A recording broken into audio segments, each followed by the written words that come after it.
Good afternoon, friends. I hope this daily connection finds you well.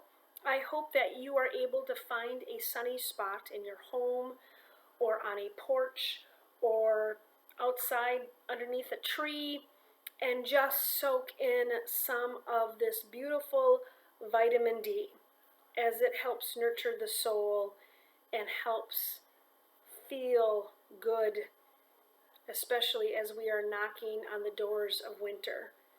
It is a mindful time for us to know that fall still has plenty of beautiful days left, and it's a beautiful day to vote. My friends, I hope that you had the opportunity to vote already. And if you haven't done so already, you have until 8 p.m. If you have questions about where your polling place is, go to the Minnesota Secretary of State, and there you can figure out where it is best for you to vote in person, your spot, your precinct, your polling place. If you have an absentee ballot that's already filled out, you have until 3 p.m. today to turn that into an absentee ballot box, and that too can be found at the Minnesota Secretary of State website. Regardless of what happens after the election, regardless of who wins, we know that we still need to be prepared to be the church, to do the work that we've been called to do justice, to love kindness, to walk humbly with our God. We are called to be the church, to love thy neighbor. We are called to be the church, to acknowledge that love is greater than fear.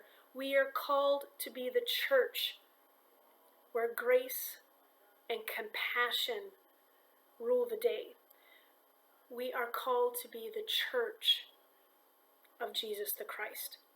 And in Jesus' ministry, we are invited and challenged to look at the various things in our world, to draw conclusions, to figure out what's right and what's wrong, and to also acknowledge that there is lots of gray.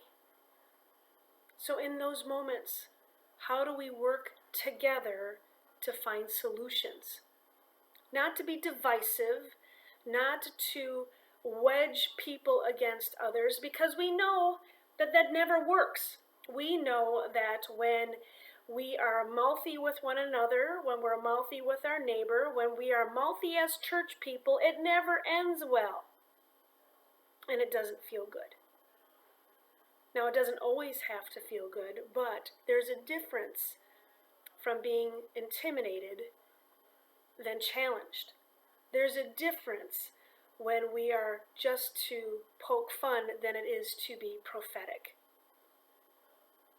On this day, my friends, as we mark a milestone in our nation's history, as we take this opportunity to figure out how our faith drives our vote, how our vote drives our faith, how do we make sense of our calling, we need to be mindful of what it means to be the church in this time, and to be the church that still stands for truth and light and love. Go vote, my friends. Go vote and make sure that your voice is being heard on this day.